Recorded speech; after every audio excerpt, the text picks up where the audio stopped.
Hey everybody, thanks for tuning in back into my channel, Fish Den 365. I am Den Haring, and before I forget, make sure you watch this video to the end, because at the end of the video I'm going to show you a secret modification to today's topwater bait that'll catch you a ton of fish. I promise you it'll catch you a ton of fish under the right circumstances, which I'll describe at the end of the video. So make sure you stay tuned for that. So today, for Topwater Tuesday, we've got the Heddon Torpedo series of baits.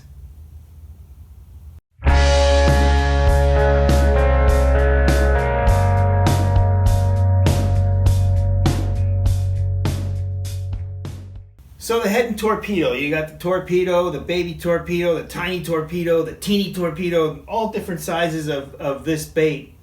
It's a bait that's been around for many years, well over 30 years, probably over 40 years. And it has stood the test of time. This bait still catches fish today. It's a timely topic because this is the time of year where this bait does its best. You can catch fish spring, summer, and fall on this bait, but right now in June, where we live here, post-spawn, the bass are post-spawn now, there's a lot of little fry in the water, a lot of little fry of not just bass, but perch and everything else. And when you have that fry, this torpedo bait is a one-killer topwater bait for this time of the year. Let's talk about it in a little more detail. So you've got this torpedo-shaped topwater lure, and it has a spinner on the back. And that spinner creates quite a bit of disturbance and noise in the water, and that's the trigger for this bait. And so there's these different sizes. Here's a chrome blue one. You can see that one there. Here's a baby bass pattern. Here's a clear one. I like clear, especially in clear water. They can't get a good look at it, but it's making a disturbance. Sometimes they'll crush that clear one. Those are all baby torpedoes. This is the tiny torpedo, so just in comparison, you can see the different sizes of these two. And so the tiny is a smaller bait. It's nearly 2 inches. It's 1 7/8 inches. And there's a smaller one still called the teeny torpedo, and I'll talk about that at the end of the video. All of them have their place and time in the water. With good stumps and cover and that kind of thing, this baby torpedo is a really good lure to use. It catches bass. The way I like to work it is I'll throw it out there on a long cast, and you can do little short twitches with it so that it just moves subtly on the surface, where the spinner just spins a little bit at a time and it looks like something injured on top. Or you can get to be much more aggressive with it, and you can rip it. You just rip that rod, and this rips forward and then stops, and it makes a lot of noise that way. If there's a little chop on the water, that's a good way to fish it, because it makes more of a disturbance, and it attracts the fish from underneath, and they can come up and blast it. You just have to kind of experiment with the different retrieves to get to what the fish want. But once you find that, you want to duplicate that retrieve, because that's what's triggering the fish. That's how bass fishing is. You know, when you change cadences of your retrieves, when you try different retrieves, different speeds, different cadences, and you find one that caught a fish, you definitely want to repeat it, because sometimes that's the magic cadence or the magic speed, and if you could repeat it, you could repeatedly catch fish after fish, and it can seem like magic sometimes once you figure that out. And that's especially true with topwater fishing, as well as many other forms of fishing for that matter. Another thing that I should mention that I do with these baits, if you look at this tiny torpedo here, you'll see it comes with this hardware on it. It's cupped. There's like a little cup there. And then the hook is just attached to an eye bolt. There's no split ring, and I don't like that. So I take that hardware off, and then I replace it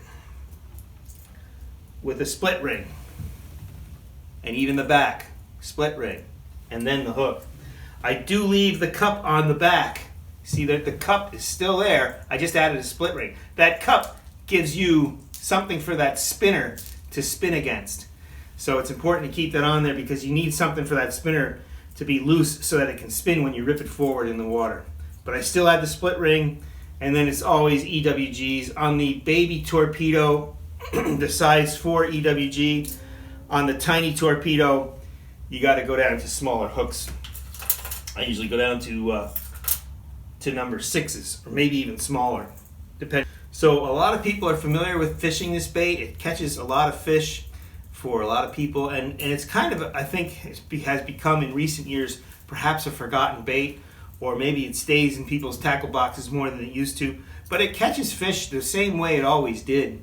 And I find it's good in ponds. The smaller sizes, especially this baby size, the baby torpedo. Here's a clear, the tiny torpedo, especially the tiny torpedo. Here's a clear tiny torpedo. Really good in river systems, you know, where you have smallmouths. This is a great smallmouth killer. All these torpedoes are, but largemouths love them too.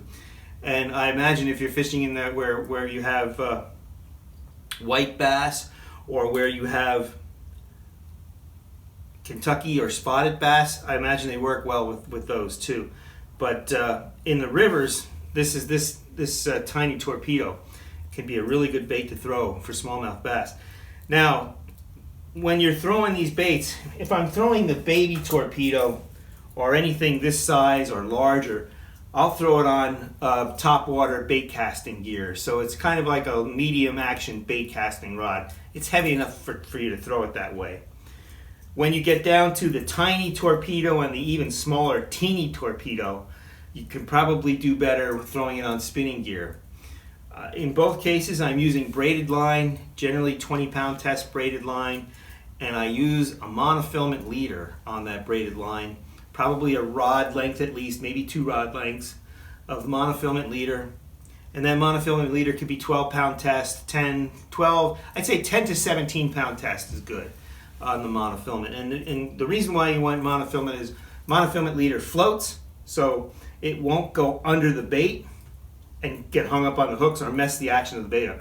If you use fluorocarbon sinks, and so the line can actually form a belly under the bait, and sometimes it'll catch the hooks, and the bait just won't work the same way. It'll want to go downward instead of along the surface. So always use the monofilament leader with the braided line, and you can avoid that, and you'll catch a lot more fish with that method.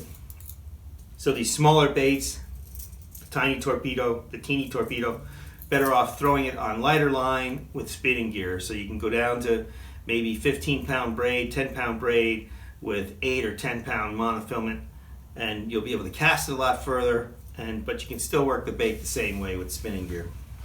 Okay, so we've come to the point of the video where I want to show a secret that I caught on to just by using observation several years ago that has caught a lot of fish.